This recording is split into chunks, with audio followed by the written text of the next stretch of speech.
Narito ang mga magagandang tanawin sa Olango Island na pwede mo bisitahin. Narito ako at ang aking mga kagrupo upang bisitahin ang mga nakatagong tanawin sa likod ng pangalan ng Olango Island. Pero bago ang lahat, ito si Ayesha, Miles, Britney, Julian, Marjan, Julter at ako, Nicole. Kami ang Gong Squad. Halina't samahan kami. Sa buhay natin, walang bagay na sigurado dahil bawat minuto pwedeng magbago. Ang buhay dapat masaya lang, kaya huwag mo hintayin ang mga alaala na lumapit sa'yo, kundi gumawa ka. Maligayang pagdating sa Olango Island. Una naming pinuntahan ay ang mga nagtataasang puno ng niyog dito sa Barangay Sabang. Ang kanilang niyog ay hindi basta-basta dahil hindi ka lang makakalasap ng sariwang hangin, kundi matitikman nyo din ang pagkapresko ng kanilang coconut juice. Bida ang bawat pamilya, mga kaibigan o kahit mga kamag-aral sa lugar na ito. Kaya ano pang hinihintay nyo? Tara na at namnamin ang lamig ng coconut juice. Ayon kay Ate Vela na aming nakausap, nagsimula ang kanilang negosyo noong Desyembre 2019. Dito nanggaling ang pinagkakakitaan. Sila ay nagtitinda araw-araw. Tuwing Sabado at Linggo naman ay marami ang kanilang nagiging customer. Bubukas sila ng alas 8 ng umaga at nagsasara ng alas 6 ng gabi. Hindi na kami nagtagal doon at agad na kaming dumako sa susunod na destinasyon, ang Barangay San Vicente.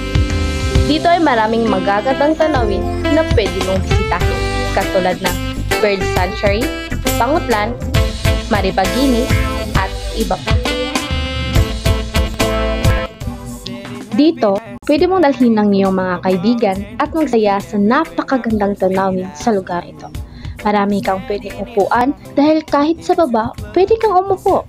Umupo muna kami ng mga kagrupo ko at nagkukwentuhan, nagtatawanan at nagkuhanan ng mga litrato.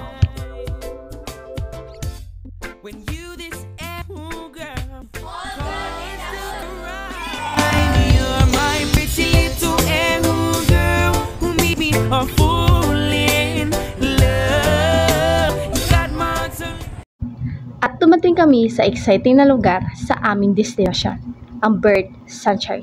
Malaki ang lugar, ngunit hindi ka mapapagod mag-ikot-ikot dahil sa mga tanawin na dito mo lang makikita.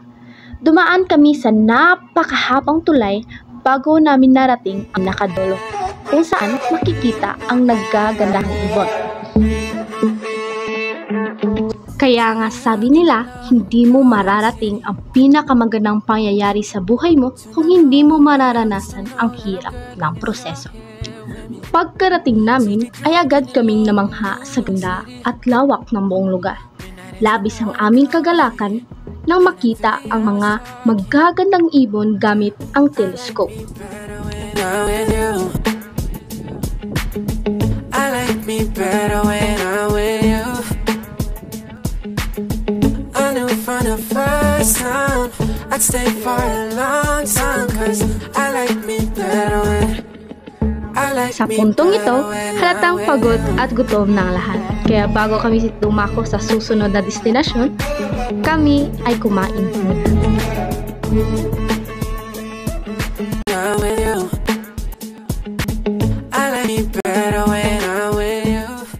Ang Port Pantalan ng Barangay Santa Rosa, kung saan dito dadaong ang mga tao galing sa syudad ng Lapu-Lapu. Dito ay nakapanayam namin si Kuya John Ring.